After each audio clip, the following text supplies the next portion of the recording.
గేలు చేసినారు, వాదనను పెట్టినారు, బొంతులాడినారు, వాదనను పెట్టినారు. నారు తెరువలేదాయే ప్రేమ, బదులు పలుకలేదాయే ప్రేమ. నారు తెరువలేదాయే ప్రేమ, బదులు పలుకలేదాయే ప్రేమ. ఇది ఎవరి కోసమో, ఈ జగతి కోసమే, ఈ జనుల కోసమే, ఈ జగతి కోసమే, ఈ జనుల కోసమే. సిలువలో సాగింది యాత్ర, కరుణామయుని దయగల పాటలు. అయిపోయిందా పాట? పాడు, అది కూడా ఆఖరి వచ్చి నువ్వు పాడిద్దాన్ని వేసి నిలబడదామంటే టాపేస్తే అట్ట వచ్చిన పాడండి. ఆఖరి వచ్చిన ఏదో పాడు.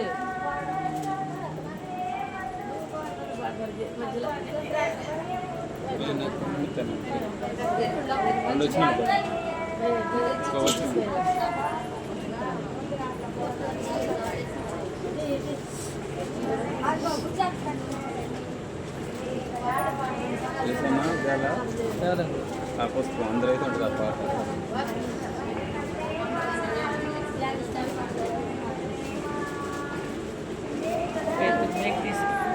తండ్రి యొక్కయు కుమారుని యొక్కయు పరిశుద్ధాత్మ యొక్కయు నామమున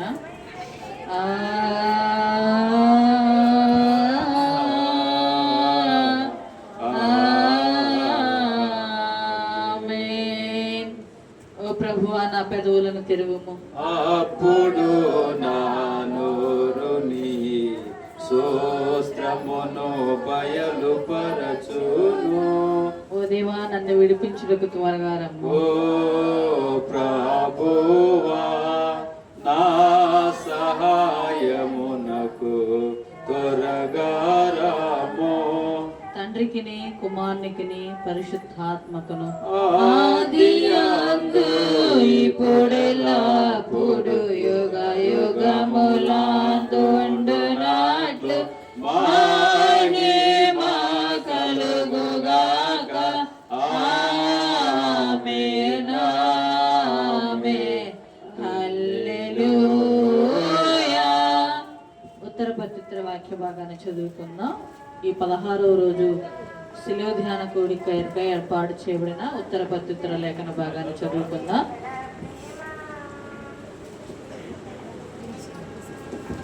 నూట 5వ సంకీర్తన.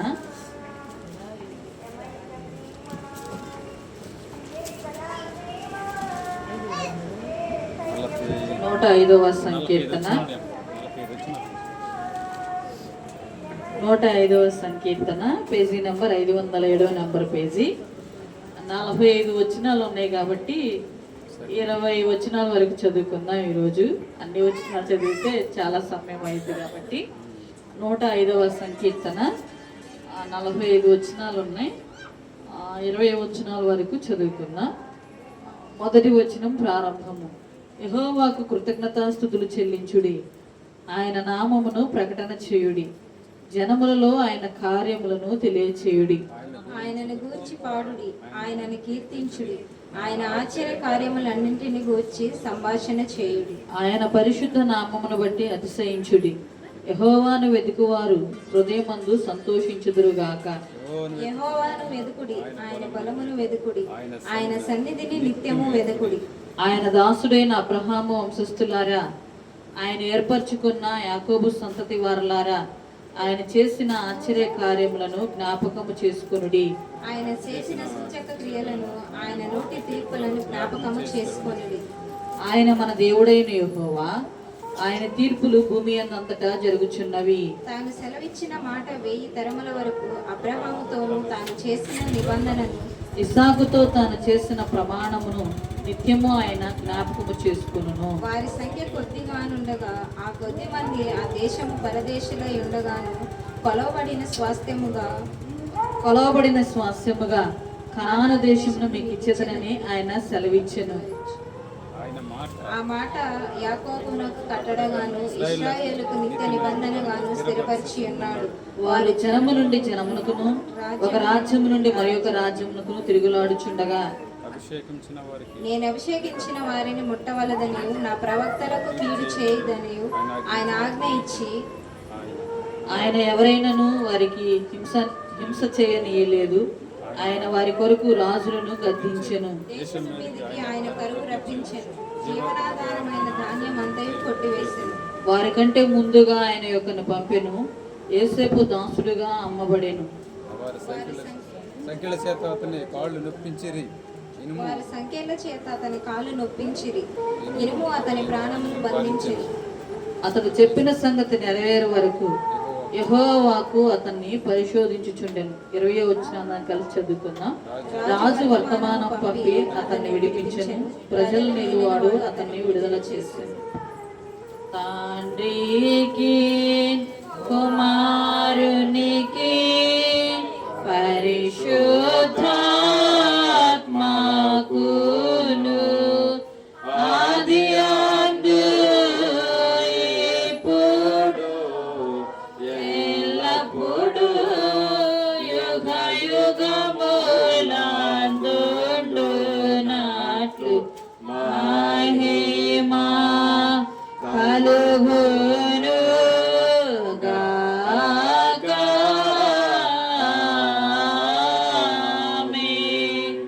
ఈ 16వ రోజు శిలువ ధ్యాన కుడి కొరకు ఏర్పాటు చేయబడిన సువార్త పాఠ్య భాగాన్ని చదువుకుందాం. మార్కు సువార్త 13వ అధ్యాయము 9వ వచనం నుండి 19వ వచనం వరకు ఎలాగూ రాయబడి ఉన్నది కనుక ఒకరు చదివి వినిపించవలసిందిగా ప్రభు నామంలో ప్రేమతో మీకు మనం చేస్తూ ఉన్నాం. మిమ్మల్ని గురించి మీరే జాగ్రత్త పడు. వారు మిమ్మల్ని సభలకు అప్పగించెదరు, మిమ్మల్ని సమాజ మందిరంలో కొట్టించెదరు. మీరు వారికి సాక్ష్యార్థమై అధిపతుల ఎదుటను రాజుల ఎదుటను నా నిమిత్తం నిలవబడెదరు. సకల జనములకు సువార్త ముందుగా ప్రకటింపబడవలను. వారు మిమ్మల్ని అప్పగించుటకు కొనిపోవునప్పుడు మీరు ఏమి చేయుదుమా అని ముందుగా చింతింపకుడి. ఆ గడియలోనే మీకేది ఇవ్వబడునో అదే చెప్పుడు. చెప్పువాడు పరిశుద్ధాత్మయేగా కానీ మీరు కారు. సహోదరుని తండ్రి కుమారుని మరణము అప్పగించరు. కుమారు తల్లిదండ్రుల మీద లేచి వారిని చంపెదరు. నా నామం నిమిత్తము అందరి చేత మీరు దూషించబడదురు. అంతము వరకు సహించిన వాడు రక్షణ పొందును. మరియు నాశనకరమైన హేయ వస్తువు నిలువరాని స్థలమందు నిలుచుట మీరు చూచినప్పుడు చదువువాడు గ్రహించుగాక. హృదయాలో ఉండువారు కొండలకు పారిపోవలను. మిద్ది మీద ఉండువాడు ఇంటిలో నుండి ఏదైనా తీసుకొని పోవుటకై దిగి అందులో ప్రవేశింపకూడదు. పొలంలో ఉండువాడు తన వస్త్రం తీసుకొని పోవుటకు ఇంటిలోనికి తిరిగి రాకూడదు. అయ్యో, ఆ దినములో గర్భిణీలకును పాలిచ్చు వారికి శ్రమ. అది చలికాలమందు సంభవింపకుండిన వలనని ప్రార్థించుడి. అవి శ్రమకాల దినమున దేవుడు సృజించిన సృష్టి దీని నుండి ఇది వరకు అంత శ్రమ కలగలేదు, ఇక ఎన్నడూ కలగబోదు. ఓ ప్రభువా, మమ్మల్ని కనికరింపుము.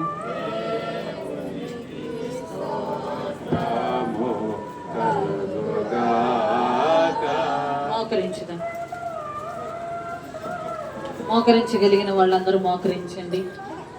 ఈరోజు శనివారం కనుక ప్రభుక సముఖంలో మనల్ని మనం దేవాతి దేవునికి అప్పగించుకుందాం. ఈ వారం అంతా మన పనులలో, ప్రయాణాలలో, రాకపోకల్లో దేవుడు మనకి తోడుగా, నీడగా, అండగా, ఆశీర్వాదంగా ఉండి ప్రభువా మీరు మమ్మల్ని క్షేమంగా ఉంచినని గొప్ప ప్రేమ కొరకే వందనాలు. సజీవ లెక్కలో ఉంచినని గొప్ప ప్రేమ కొరకే వందనాలని తలలో ఉంచుదాం. సిద్ధపడదాం, మన ఆత్మలను సిద్ధపరచుకుందాం దేవుని యొక్క సముఖంలో. రేపు పరిశుద్ధ ఆదివారం దినము కనుక ఈ రాత్రి మనల్ని మనము ఆయన సముఖంలో సిద్ధపడదాం. ప్రభువా మీరు మాతో ఏం మాట్లాడినై ఉన్నారు, మాకు ఏ లేఖన భాగాల ద్వారా హెచ్చరించినై ఉన్నారు, మాతో మాట్లాడండి, ముచ్చటించండి అని. మైక్ మీ ఇద్దరు ఉంది, ఇద్దరు ప్రార్థన చేయండి. ఇద్దరు ఎవరైనా రాత్రి చేసిన వాళ్ళు కాకుండా కొత్త వాళ్ళు చేయండి. వెనక నుంచి చేయండి ప్రార్థన.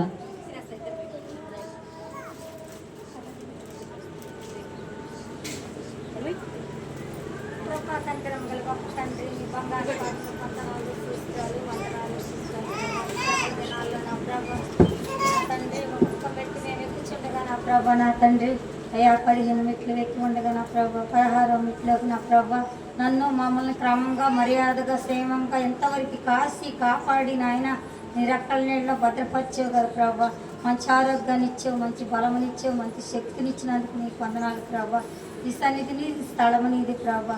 వచ్చిన బిడ్డలను బట్టి నీకు వందనాలు చెల్లిస్తున్నాను. రావాల్సిన బిడ్డలు నాయన త్వరగా త్వరపెట్టుకుని సమయం అందు నాయన త్వరపెట్టుకుని నీ మందిరంలోకి తీసుకురామని అడుగుతున్నాను తండ్రి.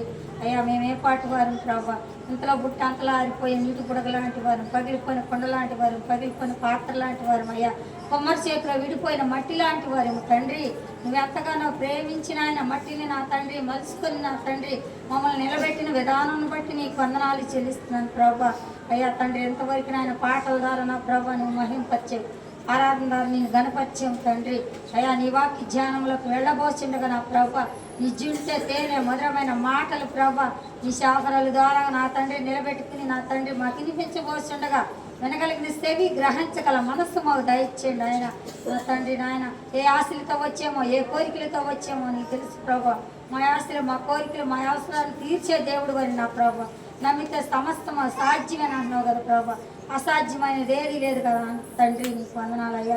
ముఖ్యంగా నా ప్రభా నా తండ్రి అయ్యా తండ్రి మంచి నా ప్రభా నీ వాక్యమును మేము వినుటకు వినగలిగిన సేవి గ్రహించగల మనస్సు మాకు దయచేయమని, నీకే మహిమ, నీకే ఘనత, నీకే ప్రవాహాలు తెచ్చుకోమని ఈ చిన్న ప్రార్థన నీ పాదాల చెంతకు రానియమని నన్ను నేను తగ్గించుకుంటూ నిన్ను హెచ్చించుకుంటూ అడగరాని ఏదైనా అడిగి ఉంటే దయతో క్షమించమని ఆయన యేసయ్య ప్రేమ కలిగిన నమ్మకమైన నామంలో అడిగి వేడుకుని స్తుతించి ప్రార్థిస్తున్న ప్రభా.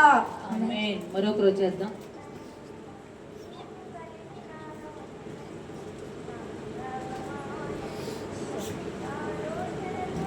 పరిశుద్ధుడా జీవముడా ఏకీభవించుదాం ప్రార్థనలో అందరం.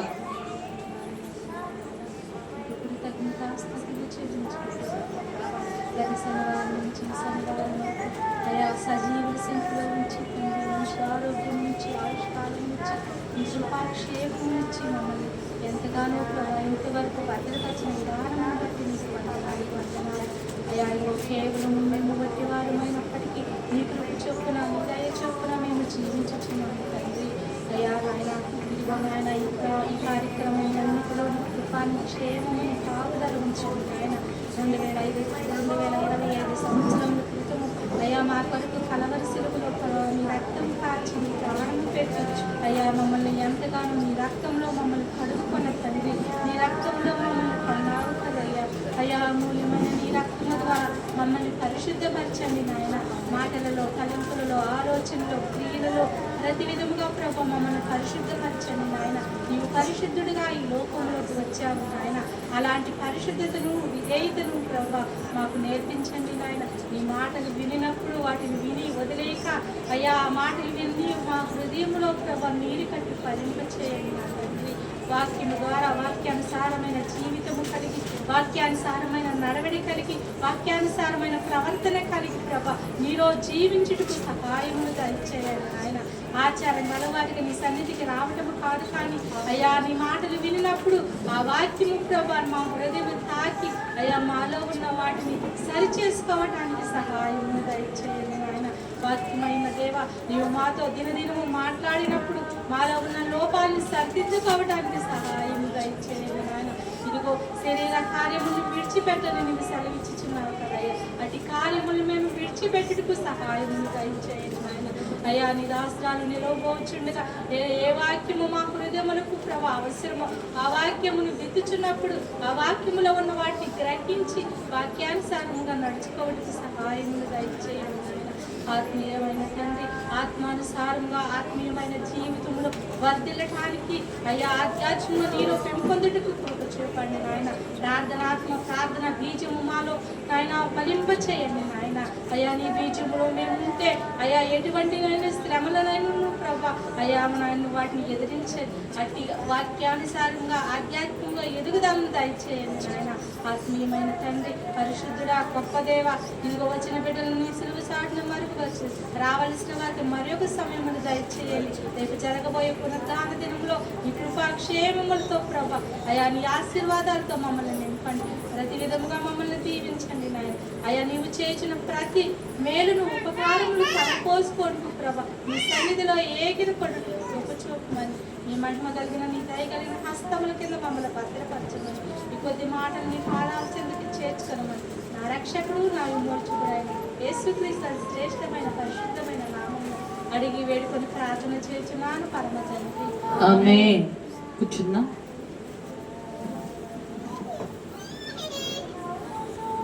ప్రభువును లోకరక్షకుడైనటువంటి యేసుక్రీస్తు నామంలో మీ అందరికీ రాత్రికాలపు శుభాభివందన. బాగున్నారమ్మా? అందరూ సంతోషంగా ఉన్నారా?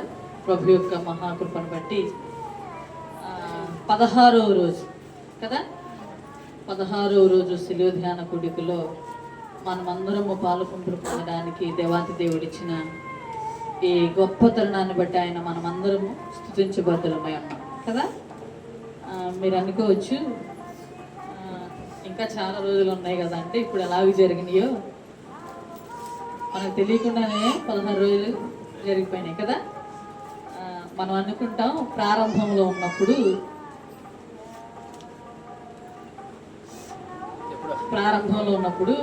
40 రోజుల అమ్మో అనుకుంటాం కదా.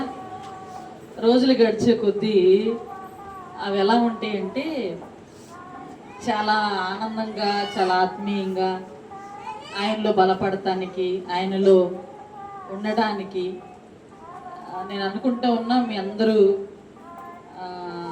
ఆయా రీతులలో ఉపవాసం ఉంటూ దేవుని నామాన్ని మహిమపరుస్తూ ఉన్నారని నేను నమ్ముతున్నా. ఉంటున్నారా? ఉపవాసం లేరా? మైక్ ఆపేసేలేండి. ఎండ బాగుంది అమ్మగారండి, ఏడుండమంటారంటారా?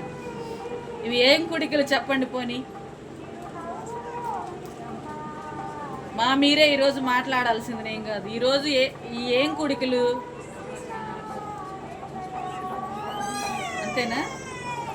శ్రమల ధ్యాన కుడికలు కదా.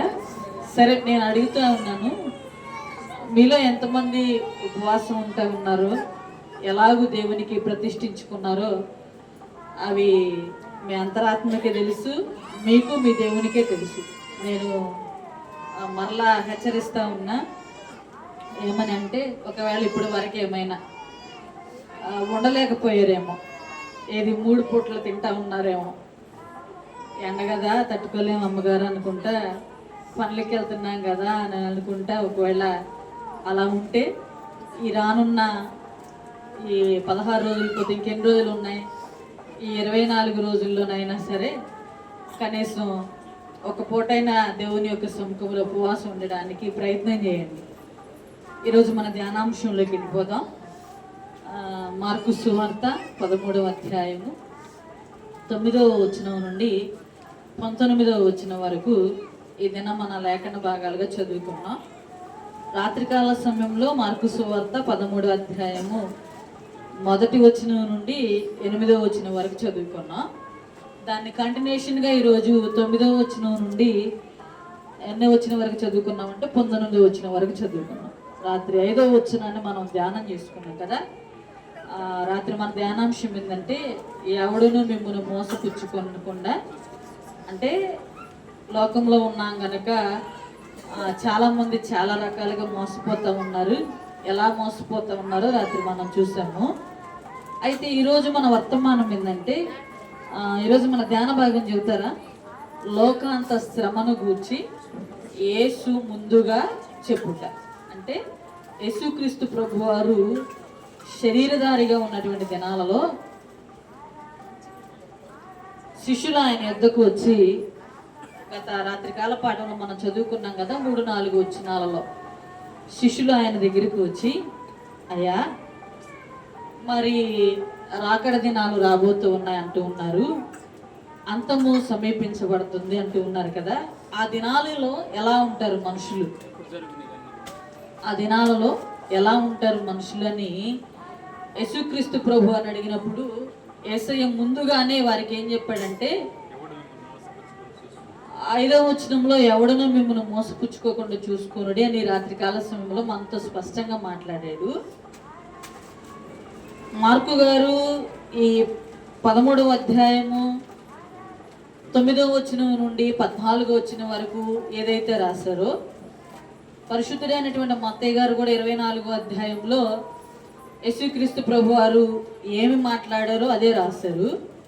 వైద్యుడైనటువంటి లోకా గారు కూడా లోకాసు వార్త 21వ అధ్యాయంలో ఆయన రాకడికి ముందు ఏం జరుగునో, అంతం ఎలాగో ఉండునో ఆయా రీతులుగా ఆయా భక్తులు ఏం చేస్తూ వచ్చారంటే దేవుని యొక్క రాకడకు గుర్తులను యేసుక్రీస్తు ప్రభు వారు చెప్పుచూ ఉండగా, వారు వినుచూ ఉండగా, వారు ఆలకించుచూ ఉండగా దేవుడు వారికి చెప్పినవి ఈ లేఖన భాగాలలో వారు ఏం చేస్తూ వచ్చారంటే రాస్తూ వచ్చారు.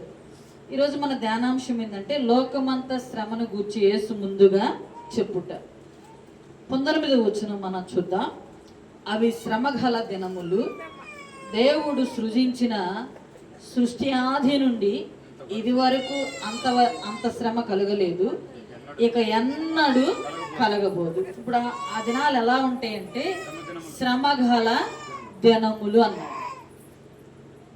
మార్కు గారు శ్రమగల దినములు అంటే ఇక్కడ మత్తయ్య గారు వచ్చేటప్పటికి లోకాసు వార్త వైద్యులైనటువంటి లోకా గారు వచ్చేటప్పటికి 21వ అధ్యాయము 22వ వచనములు అంటాడు అవి ప్రతిదండన దినములు అంటాడు. మార్కు గారేమో శ్రమగల దినములు అంటే, వైద్యులైనటువంటి లోకా గారు 21వ అధ్యాయము తీద్దాం అందరం. లోకాసు వార్త 21వ అధ్యాయము 22వ వచనాన్ని మనం చదువుకుందాం. 21వ అధ్యాయము 22వ వచనాన్ని మనం చదువుకుందాం. లేఖనములో వ్రాయబడినవన్నీ నెరవేరుటకై అవి ప్రతిదండన దినములు. మార్కు గారేమో శ్రమగల దినములు అని రాశారు.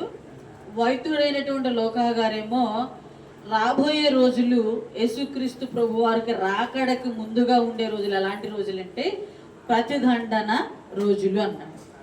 ఇప్పుడు యేసుక్రీస్తు ప్రభు వారు చెప్తూ అన్నారు, సృష్టి ఆది మొదలుకొని ఇంత భయంకరమైనటువంటి రోజులు, ఇంత భయంకరమైనటువంటి శ్రమ కలిగిన దినములు ఇంకెప్పుడు మీరు చూడరు.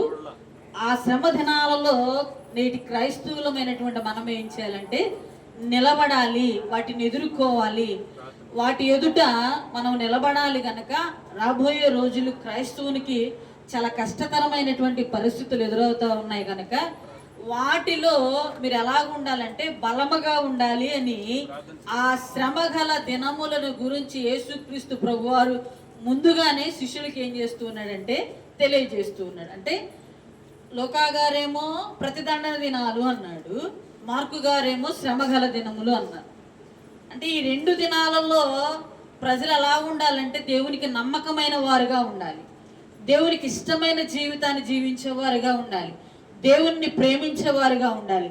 శ్రమ రాగానే దేవుణ్ణి తొలగిపోక దేవునికి ఇష్టలైన బిడ్డలుగా జీవిస్తూ ఈ లెంట్ డేస్లో ఎందుకు ఈ శ్రమగల దినముల గురించి దేవుడు మనకు ముందుగానే హెచ్చరిక చేస్తూ ఉన్నాడంటే, ఇప్పుడు మనం రోజులు చూస్తూ ఉన్నాం, చాలా భయంకరమైనటువంటి రోజులు. ఎలా ఉన్నాయి ఆ రోజులు అని యేసుక్రీస్తు ప్రభు వారు చెప్తూ అంటూ ఉన్నాడు కదా. 13వ అధ్యాయము మార్కు సువార్త 13వ అధ్యాయము 19వ వచనాన్ని మనం 12వ వచనాన్ని మనం చదువుకుందాం. మార్కు సువార్త 13వ అధ్యాయము 12వ వచనాన్ని మనం చదువుకుందాం. సహోదరుడు సహోదరుని తండ్రి కుమారుని మరణమునకు అప్పగింతురు, కుమారులు తల్లిదండ్రుల మీద లేచి వారిని చంపుదు. అంటే ఆ దినాలలో అంటే యేసుక్రీస్తు ప్రభు వారి రాకడకు సమీపంగా ఉన్నటువంటి దినాలలో ఎలా ఉంటారంటే మనుషులు, ఇప్పుడు 12వ వచనం మనం చూసాము, సహోదరుడు సహోదరుణ్ణి, తండ్రి కుమారుని ఎలాగ అప్పగిస్తారంట అంటే సొంత అన్నదమ్ముల మధ్య ఏముండదంటే ఐక్యత అనేది ఉండదు, తండ్రి కొడుకుల మధ్య ఐక్యత అనేది ఉండదు. ఎందుకు ఐక్యత అనేది వారిలో లోపిస్తూ ఉందంటే దేవుని రాకడ దినాలలో ఎలాగున్నారంటే మనుషులు ప్రేమ చల్లారిపోతా ఉంది నాన్న. ప్రేమ ఏమైపోతా ఉందంటే చల్లారిపోతా ఉంది. మత్తయి గారు రాస్తూ ఉంటాడు కదా, ఆ మాట అద్భుతమైనటువంటి మాట ఉంది చూడండి. మత్తయి సువార్త 24వ అధ్యాయము 12వ వచనంలో ఆ మాటను మనం చూస్తాం. మత్తయి సువార్త 24వ అధ్యాయము 12వ వచనం చూద్దాం. అక్రమము విస్తరించుట చేత అనేకులలో కదా, ఎందుకు సహోదరుడు సహోదరుని, తండ్రి కుమారులను, లేకపోతే కుమారుడు తల్లిని ఎందుకు చంపుతూ ఉన్నారంటే వారిలో ఏం తక్కువైపోతా ఉంది? ప్రేమ. అంటే ప్రేమ ఉందనుకోండి, ప్రేమ ఏం చేస్తుంది? ప్రేమ అనేక పాపములను కప్పివేసి, అంటే క్షమించలేని తత్వము ఇద్దరు సహోదరుల మధ్య ఉండట్లా, ఒక తండ్రి కుమారుల మధ్య ఉండటల్లా, ఒక తల్లి కుమార్తె మధ్య ఉండటల్లా, ఒక సంఘము మధ్య, సావుకుని మధ్య కూడా క్షమించే విధానం అనేది మన మధ్యలో ఉండటం. ఎందుకు ఉండటం లేదంటే అనేకులలో ఏమి చల్లారిపోతుందంట? అక్రమము విస్తరించుట చేత దేవుని ప్రేమ ఏమైపోతుందంటే చల్లారిపోతుంది. చూస్తున్నాం మనము, ఈవెన్ పెన్షన్ డబ్బుల కోసమే తండ్రిని చంపాడని, తల్లిని చంపారని, సహోదరుని చంపాడని న్యూస్లో చూస్తే చాలా భయంకరమైనటువంటి న్యూస్లు వస్తూ ఉన్నాయి. వీరిలో ఎందుకు అలాగూ చంపుకుంటూ ఉన్నారంటే ఇప్పుడు వారిలో ఏముండటం లేదంటే ఒక 4,000 రూపాయల కోసం, ఒక 3,000 రూపాయల కోసం కన్న తండ్రినే, కన్న తల్లినే, లేదా సొంత తోబుట్టువునే చంపుకునే అంత కక్షలు వారిలో ఎందుకు పెరిగిపోతా ఉన్నాయంటే దేవుని ప్రేమ వారిలో ఏమాత్రము పని చేయట్లా. అంటే వారికి ఉన్న ధనమే, వారికి ఉన్న అందమే, వారికి ఉన్న ఆస్తే వారికి ఏమవుతుందంటే అక్కడికి వచ్చింది అనుకుంటూ ఉన్నారు. కానీ ఈ శ్రమగల దినాలలో దేవుడు అంటూ ఉన్నాడు కదా, రక్త సంబంధీకుల మధ్యనే ఒకరికొకరు ఏమైపోతారంట? శత్రువులు అయిపోతారు. నిజంగా దేవుడు అంటూ ఉన్నాడు కదా, మీ శత్రువుల కొరకు ప్రార్థించండి అంటే శత్రువుల కొరకు మనం ఏం చేయలేకపోతున్నాం అంటే ప్రార్థన. ఒకవేళ ప్రార్థన చేస్తే ప్రేమ మనలో ఏమైపోయేది? అమితమయ్యేది. ఇప్పుడు అక్రమము విస్తరించుట చేతనే కదా ప్రేమ మనలో ఏమవుతుంది?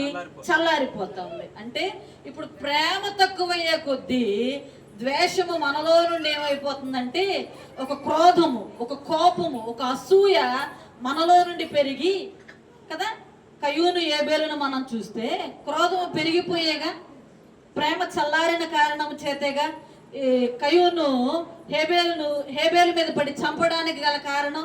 కాబట్టి రాబోయే రోజులు ఎలా ఉంటాయంటే ఒక తండ్రికి కుమారునికి, కుమారునికి తండ్రికి, సహోదరునికి మధ్య విభేదాలు ఉంటాయి. అలాంటి దినాలు రాబోతూ ఉన్నాయి. కాబట్టి జాగ్రత్త అని దేవుడు వారికి ఏం చేశాడంటే హెచ్చరిక చేశాడు. రెండవదిగా ఆ దినాలు ఎలాగ ఉండబోతూ ఉన్నాయంటే మత్తయి సువార్త 24వ అధ్యాయము, మత్తయి సువార్త 24వ అధ్యాయము 9వ వచనాన్ని మనం చదువుకుందాం. అప్పుడు జనులు మిమ్ములు శ్రమల పాలు చేసి సంపెదరు, మీరు నా నామము నిమిత్తము సకల జనముల చేత ఏం చేయబడతారంట? ద్వేషింపబడుతుంది. అంటే యేసుక్రీస్తు ప్రభు వారి యొక్క రాకడ దినాలలో ఎలాగుంటాయంటే అనేకులు మనల్ని ఏం చేస్తారంట? శ్రమల పాలు చేస్తారు. రెండవదిగా మీరు నా నామము నిమిత్తము సకల జనుల చేత ఏం చేయబడతారంట? ద్వేషించబడతారు. అంటే ఇప్పుడు మనం చూస్తూ ఉన్నాం బయట చాలా రాష్ట్రాల్లో దేవునికి విరోధమైన కార్యాలు, దేవునికి అయిష్టమైన కార్యాలు, అంటే దేవుని నామము నిమిత్తము వారి సువార్త ప్రకటిస్తూ ఉండగా అనేక మంది వారిని ఏం చేస్తూ ఉన్నారంటే బాధ పెడతా ఉన్నారు, చంపేస్తూ ఉన్నారు. ఆ నామము ప్రకటించొద్దని వారిని ఏం చేస్తూ ఉన్నారంటే ఖండితంగా చెప్పుతూ ఉన్నారు. అంటే ఇప్పుడు యేసుక్రీస్తు ప్రభు వారి రాకడ దినాలలో ఎలాగుంటదంటే అనేకులలో ఏం చల్లారిపోయింది అంటే ప్రేమ చల్లారిపోయింది. రెండవదిగా మనం చూస్తూ ఉన్నాం 9వ వచనంలో దేవుని నామము నిమిత్తం ఏం చేయబడతారంటే వారు ద్వేషించబడతారు, లేకపోతే దూషించబడతారు. ఏరా ఆ నామంలో ఏముంది? మనం చూస్తూ ఉన్నాం యూట్యూబ్లో ఒక రాధాకృష్ణ మనోహర్ అని ఎవరో ఒకడు బాగా హల్చల్ చేస్తూ ఉన్నాడు. వాడు ఎలాంటి వాడంటే చాలా క్రూరంగా మాట్లాడుతూ ఉన్నాడు క్రైస్తవులు అనేటువంటి వాడిని. మీరు చూడండి, గమనించండి. వాడు మాట్లాడే మాటలు చూస్తే నిజంగా క్రైస్తవులం అయితే ఎంత రోషం వచ్చిందో వాడు మాట్లాడే మాటలకి. మీరు గొర్రెలు అంటాడు, వాడు ఏం మాట్లాడతాడో వాడికి అర్థం కాదు. అంటే దేవుని నామము నిమిత్తము అనేకులు మనల్ని ఏం చేస్తారంట, అంటే ఇప్పుడు ఆయన నామము నిమిత్తము ద్వేషించబడ్డాం అనుకోండి, ఇప్పుడు మనం ధన్యులము కాదా? ఎప్పుడు ధన్యులం అవుతాం? అంతము వరకు మనం సహిస్తేనే ఏమవుతామంటే ధన్యులం అవుతాం. ఒకవేళ అంతం వరకు సహించలేదనుకోండి, ఏం దేవుడు, ఆయన నామం నిమిత్తము నేనేం ఏం అనుభవిస్తా ఉన్నాను? శ్రమలు, ఇరుకులు, బాధలు. ఎందుకు నాకు ఈ కష్టాలంటే, ఇప్పుడు సహిస్తేనే కదా ధన్యులం అయ్యేది. సహించకపోతే ధన్యులు మనం ఏం చేయలేము, కాలేము. కాబట్టి రెండవదిగా యేసుక్రీస్తు ప్రభు వారికి సెలవిస్తూ ఉన్నాడు. మొదటిగేమో సొంత రక్త సంబంధికుల మధ్య ఏమవుతారు, శత్రువులు అవుతారు అంటూ ఉన్నాడు.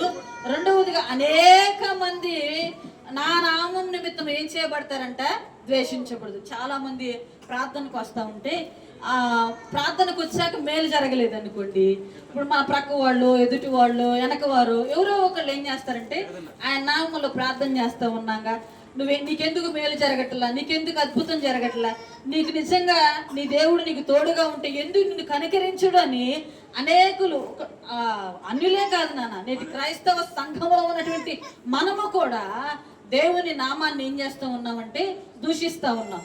లేకపోతే దేవుని నామాన్ని అనేకులకి మనం ప్రకటించవలసినటువంటి వారమైనటువంటి మనము ద్వేషించే అనుభవాల్లో ఉన్నాం. కాబట్టి ఎందుకు అలాగున్నామంటే మనలో ఏమి చల్లారిపోతా ఉంది, ప్రేమ. బైబిల్ సెలవిస్తూ ఉంది, మొదటి వారు కడపటి వారు అవుతారు, కడపటి వారు మొదటి వారు. మొదటిలో ఉన్న భక్తి, మొదటిలో ఉన్న విశ్వాసము, మొదటిలో ఉన్న ఆత్మీయత, మొదటిలో ఉన్నటువంటి దేవుని మీద ప్రేమ రాను రాను రాను రాను రాను రాను నేటి క్రైస్తవ సంఘాలలో ఏమైపోతుందంటే చల్లారిపోతా ఉంది. అంటే దేవుడు ముందుగానే ఇది గుర్తెరిగి నా రాకడికి ఇలా ఉంటాయి, క్రైస్తవ సంఘాలలో ప్రేమ చల్లారిపోయింది, ఇదిగో ఒకరికొకరు శత్రువులుగా మారిపోతారు, ఇదిగో నా నామం నిమిత్తం అనేకులు ద్వేషించబడతారని దేవుడు ముందుగానే తెలుసు కనుక శిష్యులకి ఏం చేస్తూ ఉంటాడంటే ఆయన రాకడకు ముందుగా ఉన్నటువంటి గుర్తులను వారికి ఏం చేస్తూ ఉన్నాడు, తెలియజేస్తూ ఉన్నాడు. ఒకవేళ నీవు అలా ఉన్నావేమో, తల్లిదండ్రులను కానీ, అన్నదమ్ములను కానీ, లేకపోతే నీ తల్లిని కానీ ద్వేషించిన అనుభవాల్లో ఉన్నావేమో, ఒకవేళ వారికి నీకు మధ్య శత్రుత్వం ఉందేమో, అవి ఎలాంటి దినాలంటే శ్రమగల దినములు అన్నాడు దేవుడు. అంటే ఇప్పుడు మనం అనుకుంటాము కొద్ది రోజులేగా నేను మాట్లాడింది, కొద్ది రోజులేగా తర్వాత మాట్లాడతాలి అనుకుంటాము. కానీ దేవుడు అంటా ఉన్నాడు కదా, నువ్వు నీ దేవుని మందిరమునకు వచ్చి అర్పణ అర్పించే ముందే నీ సహోదరుని మీద ఏమైనా ద్వేషం ఉంటే వానితో వెళ్ళి సమాధానపడి తర్వాత వచ్చి ఏం చేయాలంట కదా. ఇది మాత్రం మనం చేయనే చేయం, ఏ మాత్రం మనం క్షమించలే. మూడవదిగా మనం చూస్తే లూకాసు వార్త 21వ అధ్యాయం, లూకాసు వార్త 21వ అధ్యాయము 34వ వచనాన్ని మనం చదువుకుందాం. లూకాసు వార్త 21వ అధ్యాయము 34వ వచనాన్ని మనం చదువుకుందాం. లూకాసు వార్త 21వ అధ్యాయము 34వ వచనాన్ని మనం చదువుకుందాం. మీ హృదయములు ఒకవేళ తిండి వలనను, మత్తు వలనను, ఐహిక విచారముల వలనను మందముగా ఉన్నందున ఆ దినము అకస్మాత్తుగా మీ మీదకి ఉరి వచ్చినట్టు రాకుండా మీ విషయమై మీరు జాగ్రత్తగా ఉండుడి.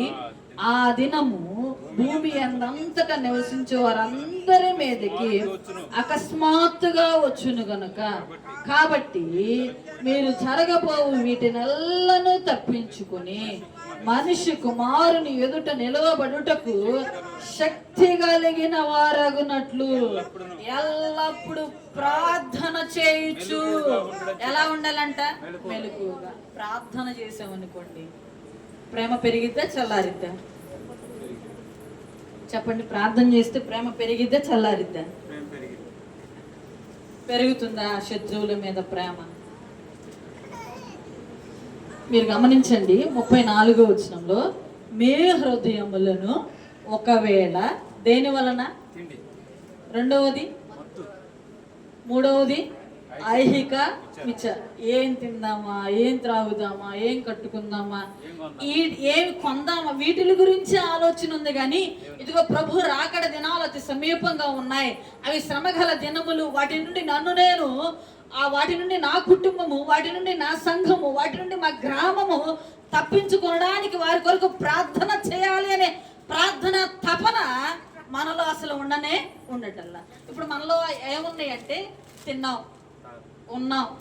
ఇప్పుడు ధనవంతుడు అంటా ఉన్నాడు కదా, నా ప్రాణమా తినుము త్రాగుము సుఖించు. ఆ రాత్రి దేవుడు అన్నాడు, వెర్రుడా ఈ రాత్రి నీ ప్రాణము. ఇప్పుడు దేవుడు అంటా ఉన్నాడు ఈ 34వ వచనంలో, ఒకవేళ మీ హృదయములను తిండి వలన, కొంతమందికి ఆహార పదార్థాలంటే ఇష్టం, కొంతమందికి మత్తు పదార్థాలంటే ఇష్టం, కొంతమంది ఐహిక విచారాలు అంటే లేని దాన్ని కూడా ఊహించుకుంటా ఉంటారు. నాన్న ఎప్పుడు వచ్చిద్దో, ఎప్పుడు జరిగిద్దో కదా. కొంతమందికి ఈ ఆలోచన. క్రైస్తవునికి ఉండవలసింది ఏంటంటే ఉన్న దానితో తృప్తి పడవలసినటువంటి జీవితం. వీటిని గురించి ఆలోచన చేసుకుంటూ యేసుక్రీస్తు ప్రభు వారి యొక్క రాకడ దినాన్ని మనం ఏమవుతున్నాం అంటే మర్చిపోతా ఉన్నాం. ఇప్పుడు ఆ దినాలు ఎంత భయంకరంగా ఉంటాయో ఇందాకే చెప్పాడు. సహోదరులు ఒకరి మీద ఒకళ్ళు ఏమవుతా ఉంటారు అన్నాడు, చంపుకుంటారు. తండ్రి కుమారుని మీద, కుమారుని తండ్రిని చంపే రోజులు అవి అన్నాడు. రెండవదిగా నా నామము నిమిత్తము ద్వేషించబడే రోజులు అవి అన్నాడు. ఇంత భయంకరమైనటువంటి రోజులను తప్పించుకోవడానికి మనము దేవుని సముఖంలో ప్రార్థించలేక ఏమి తినాలా, ఏమి త్రాగాలా, ఏమి ధరించుకుందామని ఐహిక విచారాల వలన మనం ఎలాగుంటూ ఉన్నామంటే మందమతులుగా ఉంటూ ఉన్నాం.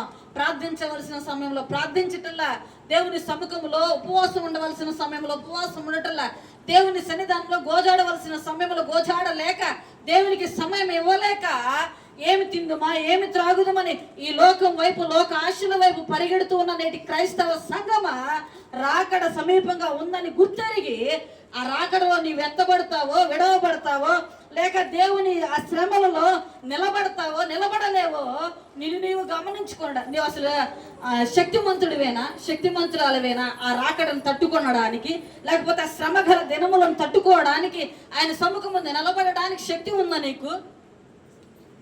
చిన్న కష్టం రాగానే మనం ఏమైపోతామో తెలుసా? ఓడిపోతాం నాన్న. అవసరమైతే దేవుని సన్నిధిని కూడా మనం ఏం చేస్తామంటే విడిచిపెట్టేస్తాం. దేవుడు అంటూ ఉన్నాడు కదా, ఐహిక విచారాల వలన ఒకవేళ నువ్వు మందంగా ఉంటే, మత్తుగా ఉంటే, ఇకనైనా దాన్ని ఏం చేయాలి? విడవాలి. ఈ 16వ రోజు ఈ శిలువ ధ్యాన కూడికి వచ్చిన నీవు రాబోయే రోజులు బహు భయంకరమైనటువంటి రోజులని దేవుడు వారికి ఏం చేస్తున్నాడే? హెచ్చరిక చేస్తూ ఉన్నాడు కదా. రాజ్యం మీదకి రాజ్యం వస్తుంది, జనముల మీదకి జనములు వస్తూ ఉంటాయి, అక్కడక్కడ భూకంపాలు జరుగుతూ ఉంటాయి. వీటన్నిటినీ తాళుకుని మనం చూస్తాం, మన దగ్గరికి రాలేదు కదా అనుకుంటూ ఉంటాం. వార్తల్లో చూడండి, మీరు గమనించండి. మొన్న ఈ మధ్య ప్రకాశం జిల్లాలో కూడా ఎక్కడో భూకంపం కలిగిందని వేశారు. కరువులు చూస్తూ ఉన్నాం, యుద్ధాలు చూస్తూ ఉన్నాం, యుద్ధ సమాచారాలు చూస్తూ ఉన్నాం. అయినను మనలో ఏముండటం లేదంటే రవ్వంతా కూడా చలనం. ఇప్పుడు 36వ వచనం చూద్దాం. కాబట్టి మీరు జరగబోవు వీటినెల్లను తప్పించుకుని మనిషి కుమారుని ఎదుట నిలవబడుటకు శక్తి గలవారగునట్లు ఎల్లప్పుడు ఏం చేయాలంట? ప్రార్థనలో మెలకుగా ఉండి ఆ శ్రమ గల దినములను మనం ఏం చేయాలంటే జయించాలి, లేకపోతే తప్పించుకోవాలి. తప్పించుకోవడానికి దేవుడు మనకేమిచ్చేటువంటి దేవుడు? శక్తినిచ్చేటువంటి దేవుడు. అలాంటి శక్తి మనకి కావాలి అంటే అంతము వరకు ఆ శ్రమలైనా, కష్టమైన, బాధైనా, ఆ ఇరుకైనా, వ్యాధులైనా, బాధలైనా సహిస్తేనే అంతము వరకు సహించినటువంటి వాడే ఏం పొందుతాడు? రక్షణ. చూద్దామా ఆ మాట? మత్తయి సువార్త 24వ అధ్యాయము 13వ వచనం. మత్తయి సువార్త 24వ అధ్యాయము 13వ వచనాన్ని చదువుకున్నాం. అంతము వరకు సహించిన వాడెవడు? వాడే ఏం చేయబడను? ఇప్పుడు మనం ఒకసారి ఎవరికి వాళ్ళం ఆత్మ పరిశీలన చేసుకుందామా? అంతం వరకు నీవు నేను సహించగలమా? ఆ శ్రమలను సహిస్తామో సహించలేమో చెప్పండి. ఆ శ్రమలను సహించగలమా సహించలేమా? నా మాట మీకు అర్థమవుతుందా?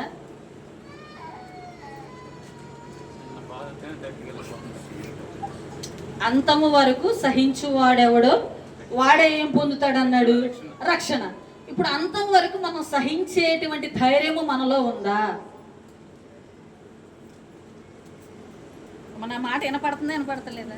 మాట్లాడండి.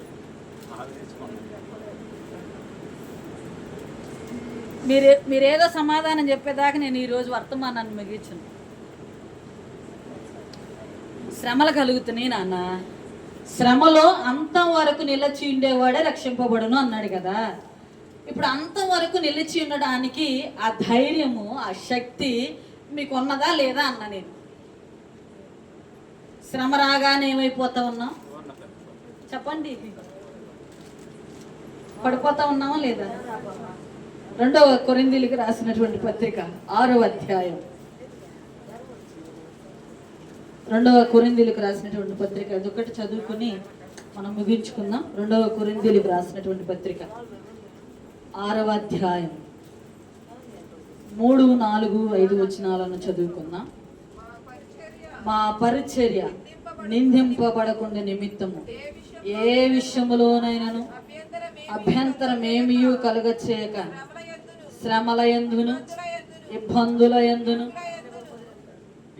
ఇరుకుల యందును, దెబ్బల యందును, చెరసాలలోను, అల్లర్లలోను, ప్రయాసములలోను, జాగారములలోను, ఉపవాసములలోను మిగుల ఏం కలిగి ఉన్నారంట? దేనిలో నాన్న, దేనిలో అపోస్తలుడు అయినటువంటి పౌలు కొరింథీ సంఘాన్ని హెచ్చరిక చేస్తుంటూ ఉన్నాడు. 6వ అధ్యాయము 3వ వచనంలో మా పరిచర్య నిందింపబడకుండా నిమిత్తము ఏ విషయములోనైనను అభ్యంతరమేమీ కలుగ చేయక శ్రమల యందు, 2 ఇబ్బందుల యందు, 3 ఇరుకుల యందు, 4 దెబ్బల యందు, చెరసాలలోను, అల్లర్లలోను, ప్రయాసములలోను, జాగారములలోను, ఉపవాసములోను మేమేం కలిగి ఉన్నాము? మిగుల అంటే ఓర్పు విషయంలో అపోస్తుడైనటువంటి పౌలు ఎలా ఉన్నాడంటే శ్రమలోను, కష్టములోను, ఇరుకులోను, ఇబ్బందుల్లోను, వ్యాధిలోను, బాధలోను, చెరసాలలోను, ఉపవాసం ఉండుటలోను ఏం కలిగి ఉన్నాడంటే మిగుల ఓర్పు కలిగి ఉన్నాడు నాన్న. అంతం వరకు ఏం చేశాడంటే పౌలు సహించినటువంటి వాడిగా మనం చూస్తా ఉన్నాం కదా. సహించి అద్భుతమైనటువంటి మాట అన్నాడు, దేవుని యొక్క సముఖంలో నా పరుగు, నా విశ్వాసాన్ని నా కొరకు ఉందా ఆ నిరీక్షణ మనకి? ఇప్పుడు ఎన్ని కష్టాలు వచ్చినాయి చెప్పండి? శ్రమలలో, ఇబ్బందులలో, ఇరుకులలో, చెరసాలలో, దెబ్బలలో, అల్లర్లలో, ఉపవాసం ఉండటంలో, ఇన్నిటిలో, జాగారములలో అంటే చెప్పండి, జాగారములలో అంటే ఎన్ని రాత్రులు నిద్రలేక గడుపుకుంటాడో, ఎవరు వచ్చి కొడతారో, ఎవరు వచ్చి ఎలాగో సువార్తకు ఆటంకం కలిగిస్తారో, ఎవరి వల్ల ఇబ్బంది అని నిద్రలు లేని రాత్రులు ఎన్ని గడుపుకుంటాడో పౌలు గారు. అందుకని అంటూ వీటన్నిటిలో మాకేముందంటే ఓర్పు ఉంది. అంటే ఎలాంటి ఓర్పు అంట? మిగుల ఓర్పు.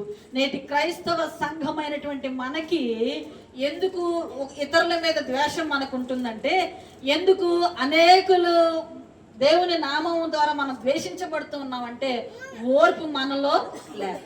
ఓర్చుకుంటే పెద్దోళ్ళు ఒక మాట అంటారు, చెప్పండి ఏమంటారు? ఎలా అయింది అది?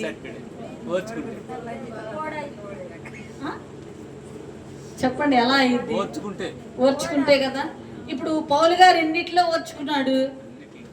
ఇతనికి కదా జీవ కిరీటం, ఇతని కదా అంతం వరకు సహించింది. ఇన్ని శ్రమలు మనం అనుభవిస్తా ఉన్నామా? ఇంత కష్టం మనం అనుభవిస్తా ఉన్నామా? రాకడ అతి సమీపంగా ఉందని గుర్తెరిగి కూడా, అక్కడక్కడ యుద్ధ సమాచారాలు వింటూ కూడా, అక్కడక్కడ కరువులు చూస్తూ కూడా, అక్కడక్కడ అనేక భయంకరమైనటువంటి సంగతులు చూస్తూ కూడా, దేవుని నామము నిమిత్తం అనేక మంది సేవకులు హింసించబడటం చూస్తూ కూడా, సేవకులే కాదు విశ్వాసులు కూడా హింసించబడటం చూస్తూ కూడా, అది నా దగ్గర దాకా రాలేదులే, ఇదిగో నేను చాలా చక్కగా ఉన్నా, నా కుటుంబం చాలా చక్కగా ఉంది, నా సంఘం, నా కుటుంబం చాలా చక్కగా ఉందని ఎలా ఉంటూ ఉన్నామంటే ఏ మాత్రం భయం లేకుండా దేవుని భయం మనలో లేకుండా క్రీస్తు రాకడ ఎదుట, లేకపోతే క్రీస్తు ఎదుట నేను నిలబడాలి అనే ఆలోచన లేకుండా మనం ఎలాగున్నామంటే చాలా నేనేమంటానంటే చాలా అంటే ఎలా ఉన్నామంటే ఈ మాటను ఎలా చెప్పాలంటే నాకు అర్థం కావట్లేదు, కానీ ఎప్పుడో వచ్చింది కదా ఆయన రాకడ, అప్పుడు సంగతి కదా అనుకుంటూ ఉన్నా. కానీ ఎప్పుడో రాదు నాన్న. దేవుడు ఒక మాట అంటాడు బైబిల్ గ్రంథంలో, ఆ మాట నేను మీకు చూపించి ముగిస్తాయి దిన వర్తమానాన్ని.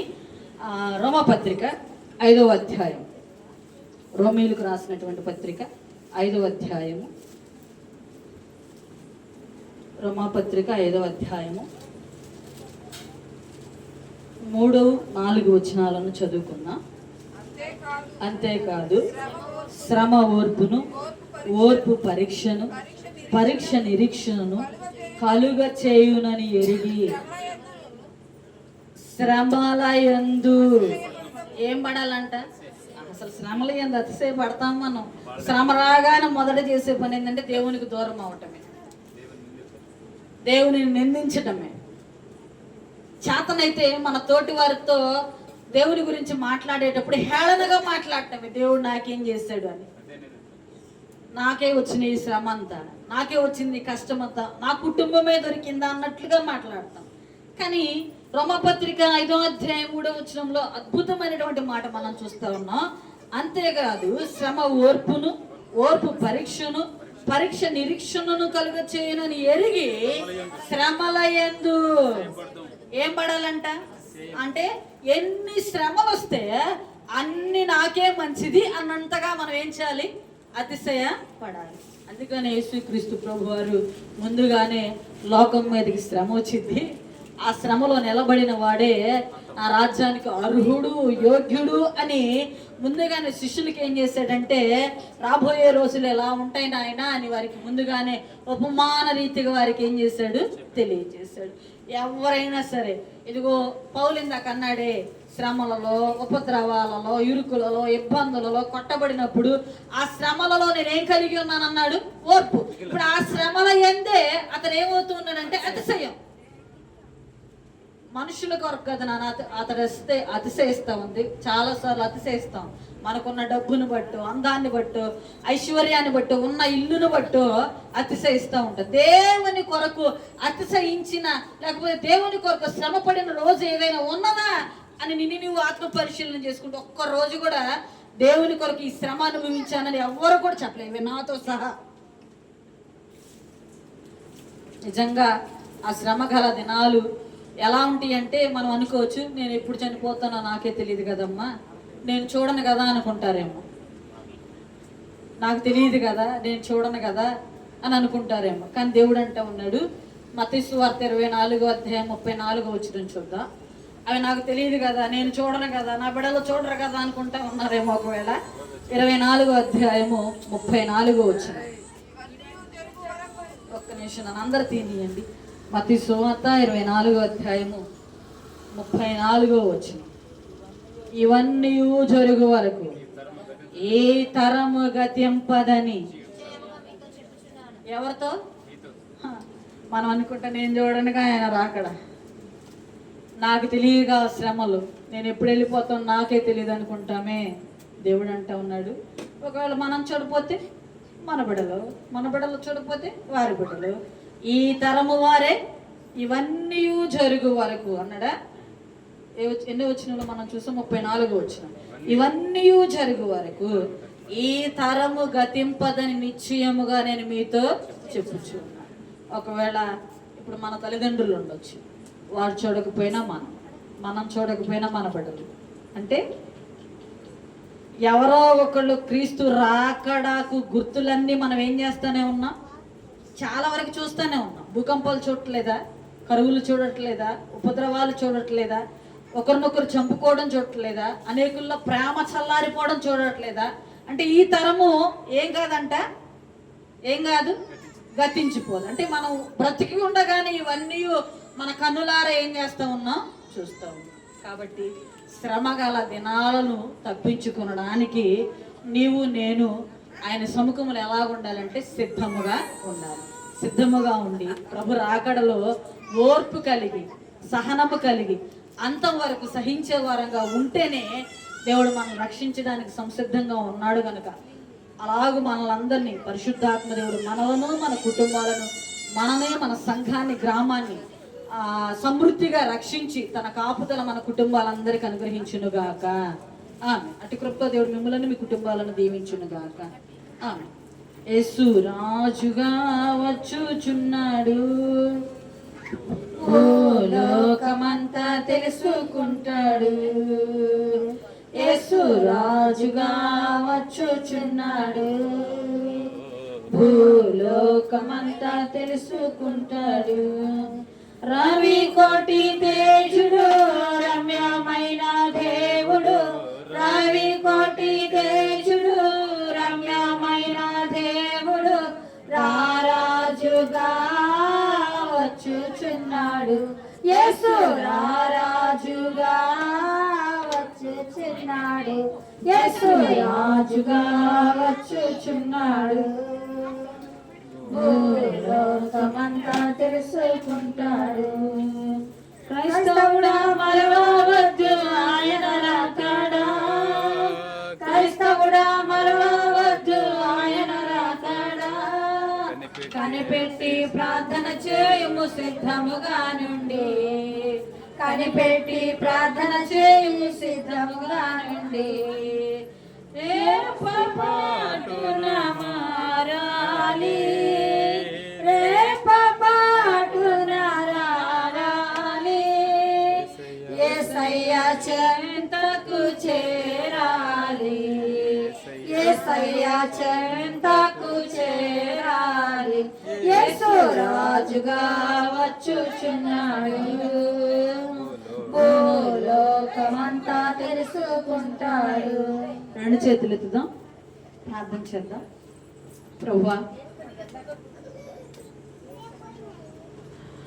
మీరు శరీరధారిగా ఉన్న దినాలలో రాబోయే రోజులు బహు భయంకరంగా ఉంటాయని, అవి శ్రమగల దినములని, ప్రతిదండన దినములని,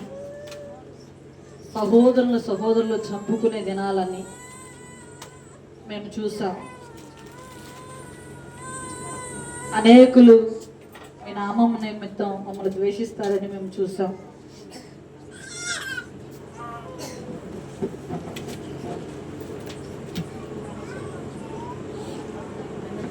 ప్రేమ కలిగిన మా తండ్రి, కృపగల దేవ, మహోన్నత విశ్వాసాలు, ఈ దినం మీరు జరిగించిన ఈ ఆరాధన క్రమం అంతటిని బట్టి నిన్ను స్తుతిస్తున్నాను. పాటల ద్వారా మీ నామాన్ని స్తుతించాం, తిరిగి ఆరాధన ద్వారా మీ నామాన్ని గణపరిచాం. తిరిగి ఇద్దరు బిడ్డలు నీ సన్నిధిలో ప్రార్థించారు. తిరిగి నీ సేవకులను నిలబెట్టుకుని ఈ 16వ రోజు కొరకు ఏర్పాటు చేసిన కొన్ని సంగతులను, కొన్ని సత్యాలను దాసులందరూ బోధించారు. వినగలిగిన చెవి బిడ్డలకు ఇచ్చారు.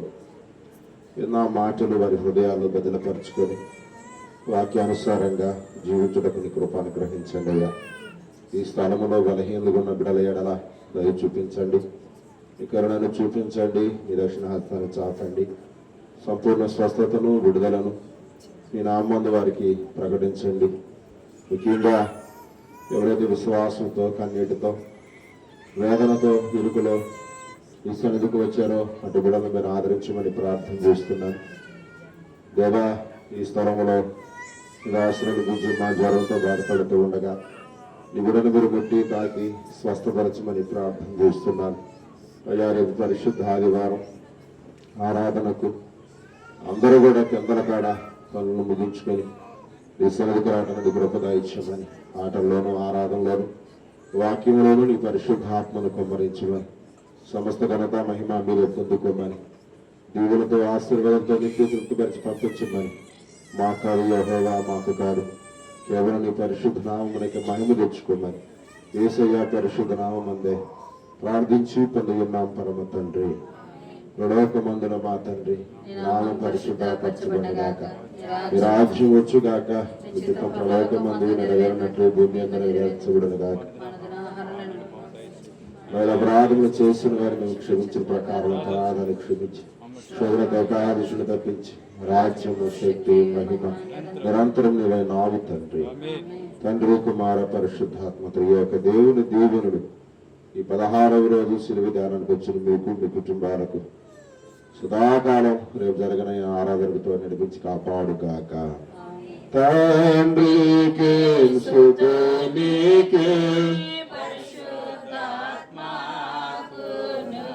కలుగుగాక మహిమా సదాకాలం యుగములకును కలుగునా. రేపు ఆదివారం ఎందరకాడ ఆరాధనకు రావడానికి సిద్ధపడండి. అటు కృప పరిశుద్ధాత్మ దేవుడు మీకు